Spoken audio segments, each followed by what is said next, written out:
but it's important that materials management be part of it. The financial people, you're going to do some work with inventory. They're very good at procuring data, at understanding what you have, where you have it. You're trying to drive down inventory as part of this process, so you should include them. And you might want to have production included as part of the planning and control team, mainly because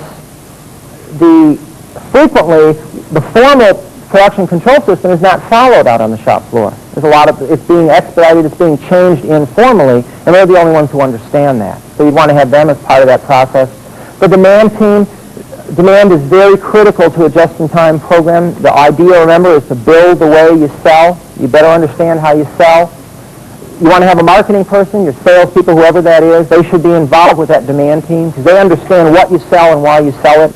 So often in a just-in-time program, we reduce the options on the products, and you need those people to tell you the impact of that. When we worked with the bat company, we wiped out a whole grade of softball bat. I mean, how many of you even knew there were 3 or 4 grades of softball bat? Nobody knew. So we wiped it out. It made the plan a lot simpler, and no customer cared. You might want to have design engineering involved because if you're going to try to do changes to the product, you need to have them involved. Financial again could be involved here for their data abilities. Maybe systems you can have them involved here because they're very good at knowing how to procure data off the systems. And I suppose top management is definitely going to be involved. I suppose this might be the most logical place to get them involved. Top managers tend to be closer to the customer side of the business than the shop floor side of the business, although that should change. But they might be very good to play a role in that team so they can mediate any problems with marketing and design engineering. The key to the whole thing is probably top management is probably more important that they be involved than anybody. Top management can't say we want JIT and stand off to the side, or they can't say we want Deming and stand off to the side. Top management has to lead in either way. The other team is the procurement team. You're going to be working with suppliers. You've got to understand what you're buying, when it's coming in. Purchasing is a major part of lead time. So often people say to me, well, I can't reduce my lead time because it takes me 32 weeks to get bearings. It takes me 16 weeks to get forging. It takes me 20 weeks to get castings. It doesn't take 32 weeks to make a bearing. If you go to a bearing and they say 32 weeks, they're probably going to start making it on the 30th week. That's the way that industry is. It doesn't take 16 weeks to make a forging. It takes them 15 weeks to start the order and a day to make it. And they need to do the same kind of things. That's why you need to work with your suppliers.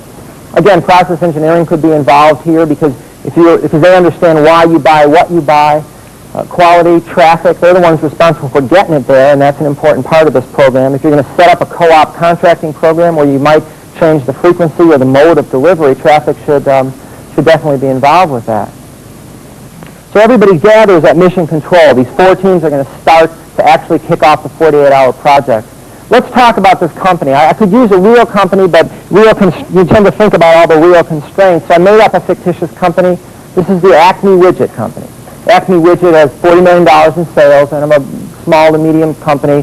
They do some machining, some fabrication. They do some assembly. They even have some in the plant. They got about a 200,000 square foot facility, a pretty good-sized plant. They work on 2 shifts.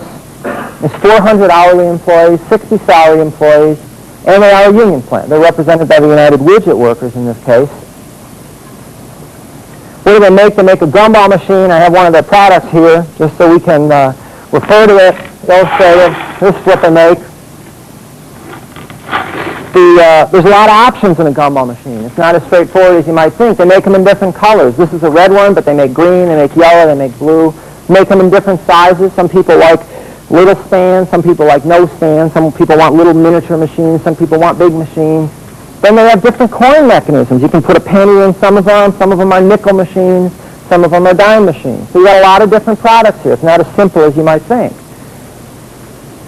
So that's the program, and what we're going to do, we're going to take a break, and we're going to spend the rest of about an hour, maybe 45 minutes or an hour, going through the 48-hour program. We're going to walk through 2 days of production, or 2 days of this whole program, start to finish, and touch on all the elements of the just-in-time program. If you want to go back to your plants and try it, you can. If you want to use the idea of 48 hours and spread it out over 48 days, that's fine. You can do that too. But when we come back, we're going to start day 1, 48-hour just-in-time implementation. Just-in-time implementation. Just-in-time implementation.